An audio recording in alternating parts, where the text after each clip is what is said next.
Good morning, everyone. I hope there was no tough night yesterday evening for you. So you are fresh for listening what we did for OpenSIPS 2.3. That's a release that happened in around May during the OpenSIPS Summit, May this year. And also what are the kind of plans for the next release for the next year. So what's the idea with the 2.3 is we focused a lot on integration because OpenSIPS is a SIP engine at the end, but if you want to build a SIP platform, you need more than just an engine. You need like a billing, you need interfaces, capturing tools, a lot of stuff, media servers and so on. So the 2.3 is focused on the concept of integrating with other softwares, with other kind of protocols and so on. So I will give you a brief tour through what we achieved with the 2.3 release. And one of the most important chapters, again, as integration was with Homer, or the SIP capture project. I'm not sure, how many of you know Homer? Okay, cool. So there will be no further details about.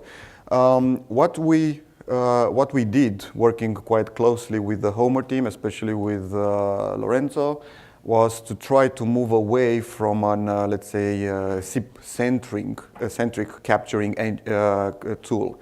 That means that we are now able to trace non-SIP data, data which is, let's say, logs, related to logs, to REST queries, maybe to transport layer, something to give you a bigger picture and a, let's say, complete picture about what's going on, with your OpenSIP server. And secondly, it's about the data correlation, because once you have multiple types of data, the question is how do you put them together in order to, to build relation and to understand what's the, the dependency and the correlation between all these pieces of data. More or less, that's the typical way for the Homer, for a Homer capturing looking like. You just have SIP. So at this point, so that's just the SIP messages. You have these packages, requests, replies, and so on. That's what we are used to. And let's see right now what we actually added in the capturing capabilities. First was the ability to also push the logs generated by OpenSIPS. So whenever you have an execution, for a certain call, you can see in the capturing agent, you can see the logs. And we send this in a JSON format. So actually you see more than the log itself. You see like what's the log level. You can see additional information like what's the process ID and so on. So all these kind of extra data, you have them available in the Homer interface. So you can have not only the call itself, but also what OpenSIPS reported while processing that particular call. Another kind of data that OpenSIPS is able to trace are the REST queries. We have a REST client that you can use from the directly from the OpenSIPS config file, to pull data from REST services, from REST-based APIs, and we do trace. So for a call that you selected for tracing, you are able to see, okay, what was the query itself, what was the answer for the query. Here we have just a simple example for like doing an LNR query to a REST service. So you have additional data available in the tracing attached to the actual SIP flow. We went even deeper because right now we have more and more complex transport protocols. So we would do tracing at the transport layer. With UDP, okay, it's not much to trace about, but you have like TCP, TLS, and WebSockets. With whatever it's TLS based, you have certificates. So you want to see exactly what certificate was used or presented by the customer when connecting to your server. Or you simply want to troubleshoot TLS-related problems. For example, the customer calls in and, hey, I'm not able to make a call. So first thing to check, it's okay, do you get actually traffic? Do you get at least a TCP connection? Do you get the right certificate? And typically all this kind of data, you don't have them in the configuration script. I mean, they don't end up in the routing script. You have only the SIP messages. So you want to have some access to some data before actually having any kind of SIP signaling. So being able to trace information at the transport layer, it's quite, I would say, critical in order to understand exactly what's happening with all these, let's say, more complex transport protocols. That's an example, like how you can see the, TLS certificate, the SSL certificate that we use for negotiating the connection. Most important, you can see how the connection, a certain connection was closed, or let's say which party actually closed the TCP connection, what was the reason, was a timeout, was simply a hang up, and so on. So you can troubleshoot much easier problems which are related to the transport layer, and you can understand why, like, okay, why calling is not possible, or why things are going wrong. Another type of data is what we call the management interface commands, which you are able to trigger. That's something like the AMI interface in Asterisk. So basically a way of triggering certain commands inside OpenSIPs from external applications.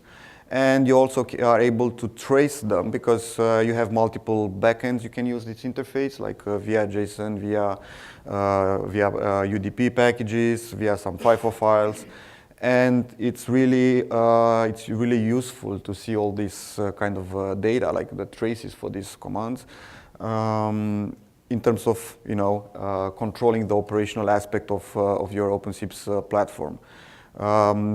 This kind of management interface commands are used, for example, to reload data, to add, to push information into OpenSIPS, and usually they are used for multiple tools, from web interface tools and so on. So you may need to know exactly who's doing what with your OpenSIP. So it's a good tool again to trace and see exactly who's doing what with your OpenSIPs. That's a simple example, like using the OpenSIPS control panel on how you can visualize this data. So we have all these kind of things. We have types of data. We have transport layer. We have logs. We have the SIP data. We have the REST queries and so on. So now we have the concept of correlating all this data because, for example, you can simply search for the SIP call. Once you got the SIP call, let's say you did a call ID-based search into Homer, then you can see all the data which are correlated. You can see what happened in the transport layer, particular to that call. You can see the logs related to that call. You can see what were the REST queries triggered by that call, and so on. Or you can do the other way around. You can search based on IP to find a certain, let's say, TLS connection.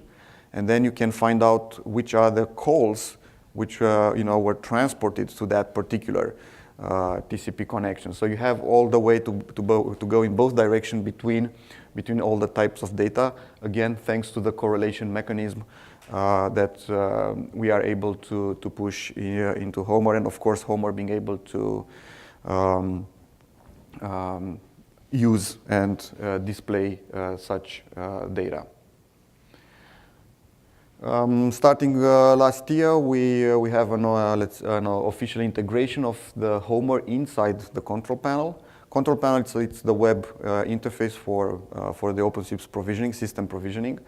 And to avoid double login and complications like that, right now once you logged into the control panel, you can have automatically, without doing again a login, access into the Homer interface. So it's built into the control panel. It's easy to manage. Even more, there is an let's say linkage between We have a CDR viewer tool. So basically when you see the calls, like the CDRs generated by OpenSIPS, and you have a link, if you click on the call ID in the CDR tool, it will automatically jump into Homer and expand the flow for that particular call. So it's easy to go back and forward between different kind of data inside the control panel.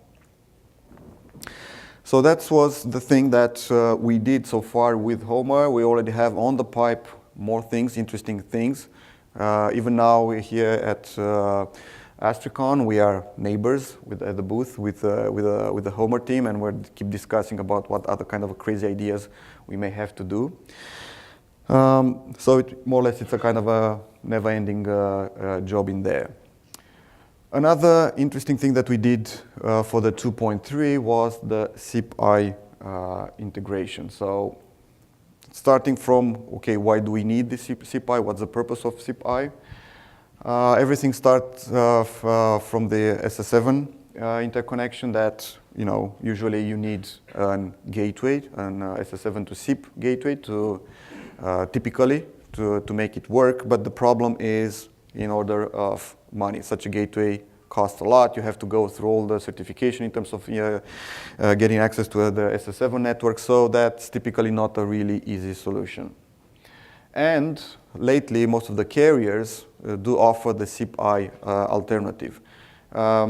SIP-I, it's an extension of SIP. It's basically to transport SS7 data through SIP. So you have the signaling in terms of establishing the call through SIP, but you have all the SS7 specific data as a payload to the SIP call. So you have like a multi-part body inside for the invites. Besides the media itself, you also have the ISUP payload describing all the SS7 properties of that call. But at the end, it's still SIP, so it's quite simple to handle by any SIP server. So that's the advantage of the SIP-I. But still, SIP-I is not exactly SIP because you have all this additional data that it's pushed there as a payload, and you need a bit of a knowledge in order to interpret it. So if you simply try to, let's say, take SIP-I traffic and push it, let's say, to your end customers, to a SIP phone or a PBX or whatever, sometimes you end up, in most of the cases, you end up with a really weird situation. I saw actually clients crashing when they were trying to parse an invite, holding ISUP data.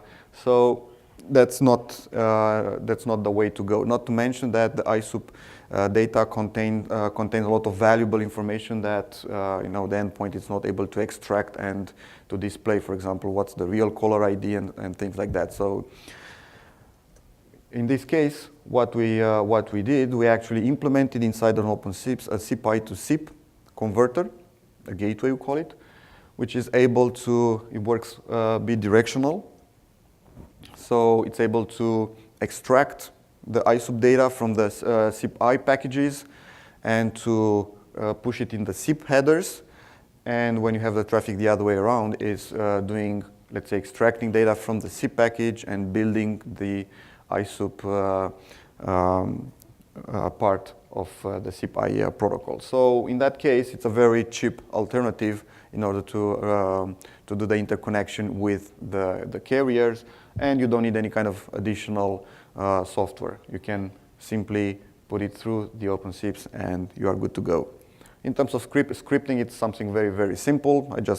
You have like a couple of functions to do it.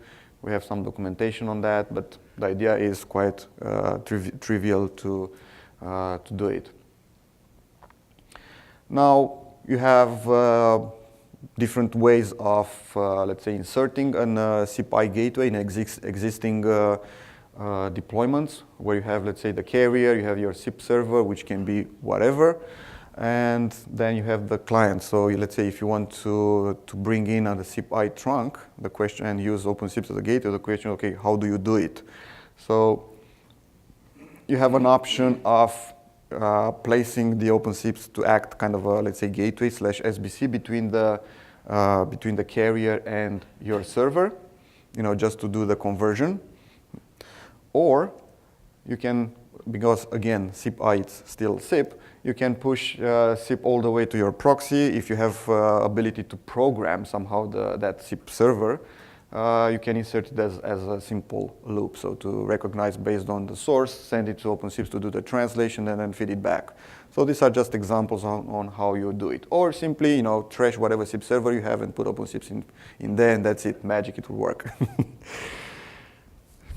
And because we talked before about tracing, you have with OpenSIPS and Homer the ability actually to trace also the ISOP payload in a parsed format. So because ISOP is kind of a binary, so it's not easy like just display it. It's not human friendly. So OpenSIPS can actually parse encode in a JSON format and send it over to JSON. So then you can run filters or whatever you want when it comes to capturing data in Homer. Now, because we are with the Asterisk on, we also have the Asterisk integration, and we have some very interesting things over here. There were several discussions about all this CHAN SIP versus CHAN PJ SIP, about performance, impact, and so on. So what we have in starting with the OpenSIPS 2.3, it's what we call the mid-registrar. So basically, the mid-registrar, it's something that you put between your endpoints and, let's say, an existing Asterisk-based PBX, in order to offload all the effort in terms of handling registration on the Asterisk side. Basically, what we do, we are able to extend the registration time, so that will reduce the number of registrations landing on the PBX without changing anything on the endpoint. And in the same time, we can aggregate all the registrations for the same account on OpenSIP. So we do a single registration per account into Asterisk. So again, it's about avoiding the parallel forking on the Asterisk. It's not like it's not able to do, but it's about, again, offloading a lot of effort in terms of handling all the registrations. Just to have an idea what I'm talking about, that's the first scenario with the throttling. Let's say you have a SIP user agent that it's registering once per minute. Typical mobile devices are registering quite often, just to be sure they don't lose the connection. And you don't want to have all these bursts of register requests hitting your Asterisk server. So what you can do, then you have the OpenSIPS front end that is translating, like one registration per minute into one registration at each 3 minutes. You do this without losing basically nothing, because you have the full registration state on the Asterisk box. Whenever the SIP device stops registering, OpenSIPS will unregister automatically, so you have a perfect synchronization in terms of registration between OpenSIPS and Asterisk. But again, you have less traffic, which means less effort in terms of handling the registration requests. In the second scenario, where we have what we call the aggregation, normally if you don't do that and you have multiple devices for the same account, each device will individually register. And when you have a call to that account, let's say from the PBX perspective, you'll have an invite going to each, device. So you see it's a lot of actual traffic on the PBX side. But if we do the aggregation, basically it doesn't really matter how many devices you have registering with the same account. Everything will translate into a single registration from OpenSIPS to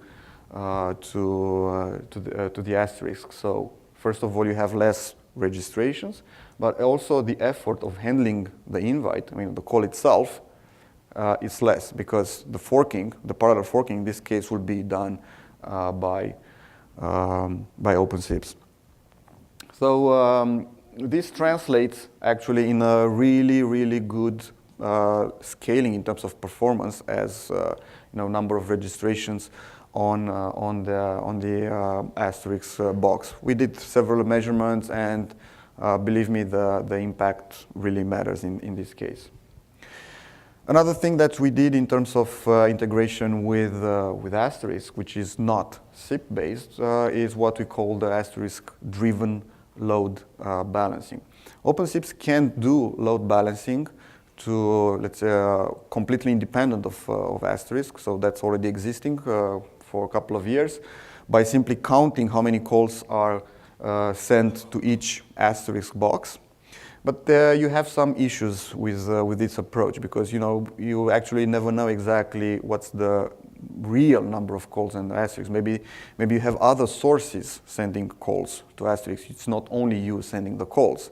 So in that case, you have a box doing its own counting, like OpenSIPS is doing its own counting, but that counting doesn't really matches what's actually going on Asterisk because again you may have other sources in terms of calls. So what we did is to actually use the AMI interface in Asterisk, and OpenSIPS is pulling data from Asterisk just to see exactly how many calls are going. So it's kind of a dynamic the balancing. So instead of OpenSIPS keeping track of the call number, we just go and query Asterisk like, okay, how many calls you actually have over there? So in that case, we don't really care which are the sources or who originated the calls on Asterisk. We just pull this data directly from Asterisk, and we can automatically adjust the balancing in OpenSIPS to actually reflect the real situation. We have something similar also for the free switch integration, so using the ESL interface in their case. For the free switch, they have a bit of more information to provide in terms of load. For example, they can provide the CPU usage on the box. That helps you to make a difference between the type of calls, because you can send a call which is like a simple call to an extension, or you may have a call landing into a conference where you have a lot of processing going on in order to mix the audio channels, transcode, and so on and so on. So not all calls translate into the same amount of effort. So sometimes simply counting the call, it's not enough. So with the free switch, we are able to get the CPU load, and we are just aggregating these two pieces of data, like number of calls and CPU usage, in order to get like an more generic kind of load data in order to control the balancing. But we are looking to try to integrate with SNMP to use it for fetching such CPU data from generic boxes. Now, another case for integration is with the CG rates billing tool. Dan from CG rates will be talking like from 11 today. So you'll have the chance to learn more about this really nice piece of software. It's an open source billing system. It's a quite powerful one because it has a lot of concepts like the carrier grade, multi-tenant, real-time billing. It's able to do the prepaid, postpaid on the fly. I mean, real prepaid with cost reservation, cutting the calls when the credit goes to zero, and so on. And it's more than a simple billing. It's a billing engine. It's a billing framework because you have all kind of, let's say, additional things. You have it's able to do LCR with the gateway selection. It can do real-time fraud detection. So it's not only for authorizing accounting and typical AAA stuff. So it's a quite valuable piece of software if you consider doing billing on your SIP platform. And okay, probably everybody wants to do that at the end of the day, right? That's the source of the money. And we have, starting with the 2.3, we have an official module that actually does the integration with and the communication with the external CG rates engine. So from the script perspective in OpenSIPS, it's very easy. You just have a function saying, okay, I just want to have this call rated by CG rates. And the CG rates then, based on the configuration, will do all the magic, depending if that particular account was set up as a postpaid or a prepaid. without anything special to be done in OpenSIPS. It's CGRate, it's able to terminate the call when the balance gets to 0, and all the magic. So the idea was to get this done in a very, very simple way of usage. As I said, the CGRate is able to do the fraud detection in real time. And if we look from a more global perspective, we have first a SIP-based detection for fraud, which is done in OpenSIPS. There is a fraud detection, so that's based on the SIP signaling itself, looking at calling patterns, like, okay, what's the average duration, what are the typical destinations, what's the rating call, and so on. So you have a lot of data going into a profile, and based on the calls, OpenSIPS tries to figure out, okay, if it's a normal, calling, or if it's something, out of the profile, in order to say, yeah, okay, that might be a fraud. So addressing the fraud on the endpoint side, like somebody hijacking of PBX or a SIP device and so on. On the other hand, the CGRate brings in the cost-based detection. So it's able in real time to look how the cost evolves for a certain account. You have limits, threshold, and so on. So it can raise alarms, it can block accounts, and so on. So you have right now 2 different ways of implementing the fraud detection on your system. Another case, it's the SIP rec. Basically, that's about recording calls.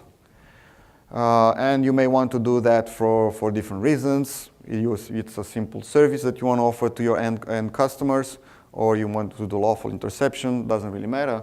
The idea is the SIP rec, it's a standard, so that's the advantage of using SIP rec for recording. It's a standard. You have a lot of recorders able to interface using the SIP rec protocol with the SIP servers. They are like the 2 RFC controlling, saying how this integration between the SIP server and the recorder should be done. And the nice part about the SIP rec, it's actually the whole recording. It's done by SIP, so the interaction between the recorder and the proxy, it's done through SIP, so you don't have to, let's say, invent other kind of protocols or whatever. And the idea is basically sending the call to the recorder, but not only the call itself, but some additional information like metadata describing, what's the group, what's the user profile you are doing recording, and so on. So you are passing additional information to the recording. So how it works, this SIP rec, that's the typical call. You have the signal between 2 endpoints, you have the SIP signaling going through OpenSIPS, and you have to, of course, pin the media. So you, let's say, use the RTP proxy just to force the media to go through, so to get access to the media, so to go through, have the media to the platform. And when you want to do the recording, the SIP server is initiating a SIP call to the recording. In this case, we have the Oreca TR, which is a recorder from Orex. And actually, Orex is the sponsor for this SIP rec integration in our case. And this new SIP call between the SIP server and the recorder negotiates a new RTP stream. So RTP proxy is able to fork the RTP stream, and send it to the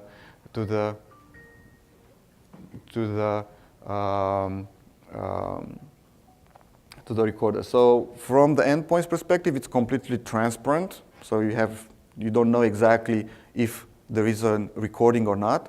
Everything is done, again, transparent for the endpoints, and even more, it's without affecting the actual SIP call in terms of the signaling between the endpoints. So basically, you don't overcomplicate anything in terms of handling the call. Even more, with OpenSIPS, you can use multiple recorders in the same time, so you can balance, the recording process between multiple recorders. You can split in terms of load, in terms of profiles, whatever, doesn't really matter. But you can control multiple, you can do failover between them and so on. That's a screenshot of the Oreca TR interface, like what's the end result of the recording. So after the call is done, you can see the calls. You have all the, again, the metadata of the call, which is passed by the SIP proxy, telling, okay, who's the caller, who's the callee, and different kind of stuff. You can listen to the call and so on. But Oreca TR by itself, it's a quite powerful recorder that you can use again for lawful interception. You can use it. You can use for simply recording as a service to provide playback to the end user and so on. Moving on, a couple of words about the integration with the RabbitMQ. Probably everybody is aware what RabbitMQ is, like what it's good for. But let's say we wanted to take full advantage of all the capabilities of the AMQP protocol. That's the protocol behind the RabbitMQ server, because this protocol is really complex and powerful. Allows you to do a lot of crazy things in terms of controlling, where the messages should be sent, how they should be handled by the queue, and so on.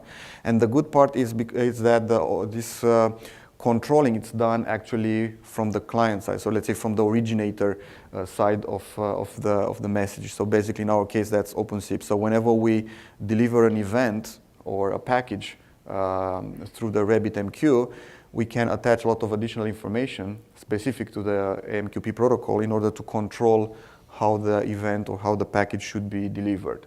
Just as example, you can use RabbitMQ to deliver CDRs to some external storage. So that's one queue with multiple consumers. You can, controlled by OpenSIPS, you can have a secondary backup queue, so RabbitMQ server, still for the CDRs. And in the same time, you can have a different queue for different kind of data, for, let's say, delivering data about the live calls.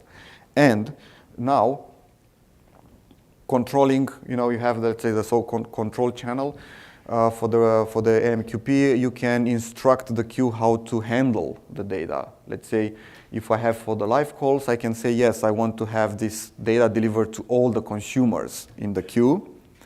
Or if I have for the CDRs, I said, okay, I want to be consumed only by one, so I just want to distribute, to the data between multiple storage engines. So I can control which consumer should get my data. And if that queue goes down, I can actually send it through a different queue, which may end up with, let's say, same consumer.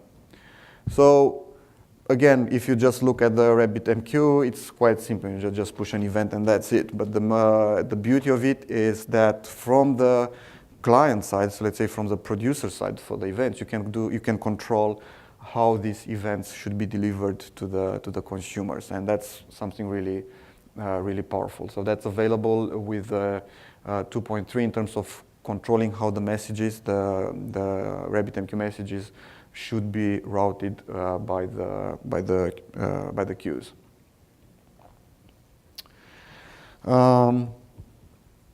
Also in 2.3, we felt the need to go even, let's say, deeper in terms of supporting XML at the script level. We had to deal at the script level again with a lot of XML-based data, and XML is not really friendly in terms of dealing with it. And there are a lot of many types of data which are XML based. In our case, the most let's say used one was the presence. The presence payload, it's XML, and we had situations where we actually had to manipulate the presence payload, so the XML file, to cope with some interesting scenarios like the BLF, so to see the calling status of the endpoint. And you have the situation where the endpoint is using like speed dials or aliases and stuff like that. So in that case, you have kind of an incompatibility between let's say, what the endpoint subscribes, which may be, again, a speed dial, like a 1.1 or something like that, and what's the actual account publishing the BLF data. So like in this example, I have like an Alice phone subscribing to, for getting the BLF data to speed dial number 1, which it translates into the Bob account, right? But the problem is, okay, it's easy to change at the signaling level to say, actually, I want to subscribe for Bob, to get the BLF data from Bob. And the problem is when you get the notify, in the notification, the present server knows about the Bob entity, the account. So if you send this notify to the end device, we say, okay, who the hell is Bob? I subscribe for 1. I don't know who Bob is, So in that case, you can use OpenSIPS to do the translation back from the account to the extension, so that actually the endpoint will understand, will be consistent in terms of subscription versus notification. That's a bit, kind of a complex case, but the idea is you need on the at the SIP level to go and modify the XML payload in order to adjust for such scenario. We had a case with, with a call center using a lot like speed dials and still being able, to see the calling status of the endpoints. So we ended up with the need of manipulating such complex XMLs.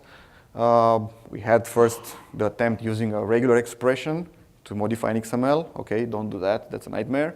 So we said, okay, better just go and write let's say an XML module where you can have an XML-wise processing for data. So whatever, cryptical stuff we had in the very beginning with the regular expression translates in something like very nice and, understandable after we had an XML-like variable in the script. So right now, that may also be used if you do like REST queries and you get payload back in the XML format. It's very easy to decode it. The last but not the least, we had the event-based routing. That was an important addition in the 2.3 release. And basically, so far in OpenSIPS, you could do individual processing for the call. Each processing had its own context, but there was no way to communicate between the processing of different calls or different registrations. So put together data, like I'm processing a call, but I need the data from a different call or from a different registration process. So there was no mechanism to correlate or to exchange data between multiple processings. So we have right now this event-based routing, which implements a subscriber notifier model, where events are triggered when you do different kind of processing in OpenSIPS, and any kind of call handling may be a subscriber for certain events. For example, let's say I have a call from A to B, and while I'm handling this call, before sending the call out, I want to say, okay, I really need to wait for the call from C to B in order to fetch some data from this, from this new call, so I can suspend or actually wait while doing the A to B call processing in order to get some data from another call. So then I can resume the calling. That's something that can be used, for example, to implement like a call parking thing. Or we have the simple event notification where, while I'm doing the call A to B, I can set a trigger saying, okay, I'm interested to be notified of certain events. Like, I want to see if the B, which is in this case the callee, will get some new registrations while I'm handling the call. So something like that is really used for implementing a really cool push notification, support into OpenSIPS. So the push notification, call pickup, parking, and all these kind of things, which require putting together multiple calls and handle, to synchronize them and exchange data, are quite easy right now to be implemented using this event-based routing support. We did the full push notification support, which means first, whenever the call is received, you will immediately deliver to whatever it's already registered. In the same time, whatever new registrations may pop up during call ringing, then that call will automatically be forked to these new destinations.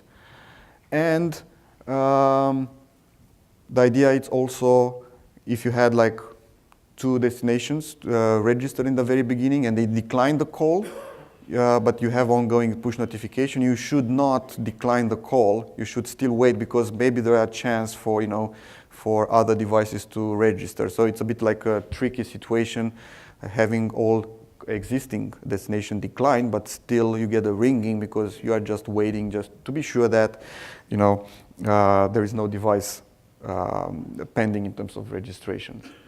And let's see, I have here to show you is a call from Alice to Bob. Typical example. Alice is configured and registered on this Zoiper device over here, and it will be the caller.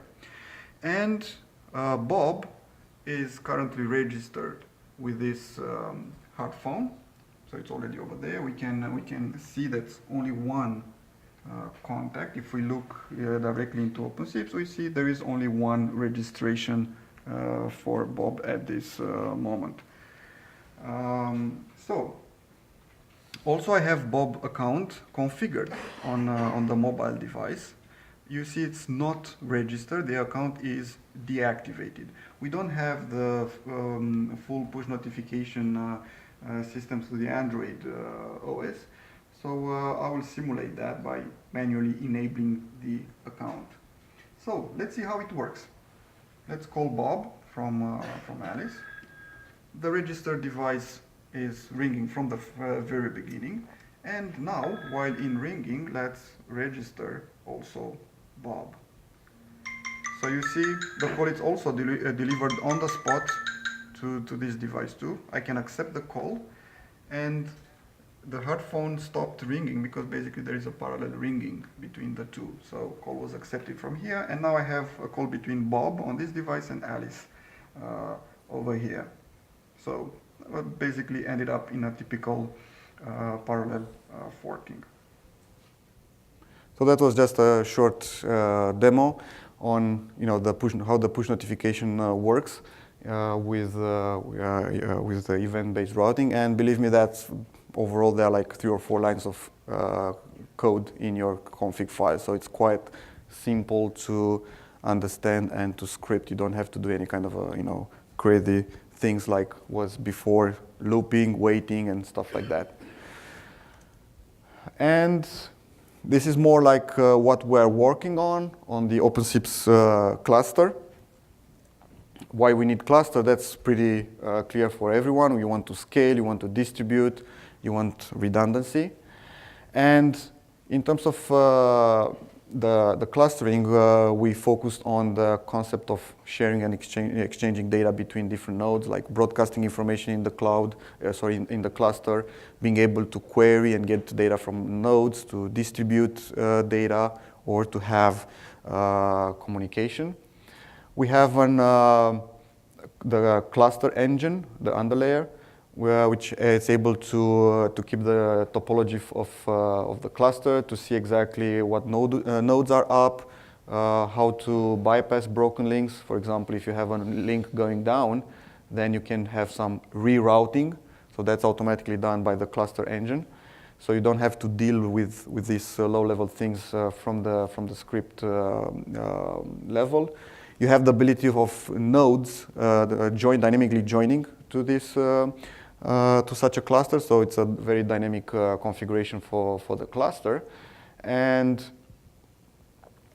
basically what you can achieve, so on top of such a cluster support, what we can do is to share the state of, from different modules, like you have the dispatcher, the load balancer module. If one destination goes down, that automatically replicates inside the cluster, so all the nodes in the cluster will know that a certain destination is down. They don't have to learn individually, about what's going on, or like if you have a relay going down or something like that. or distribute data. We have even like a queue for call queuing, a distributed one. We are working on this, so it's basically real-time data. Or to aggregate data, like to aggregate like calling rates, channel limitations between multiple nodes in the same, through the clustering support, or the fraud detection, because again, it's about aggregating data. Or the ability to do custom messaging between the nodes. So that's it, what we did in 2.3. That's just a brief look up in what we're still working on for the 2.4. So probably we'll do more talking about that in the next year. And keep in mind that at 11 o'clock, I will have my colleague talking about how you can do high availability, a lot of crazy stuff for high availability with OpenSIPS will be at 11. I don't remember the room, but somewhere around here. So thank you. Unfortunately, we don't have any time for questions, but if you have questions for Bogdan, obviously he's here. Are you going to be here the rest of the day? Yes, and we have also a booth. So it's a 7B in the expo area. So if you have questions, you can find us over there anytime. Okay, perfect. There's a 15-minute break. Bogdan, thank you very much.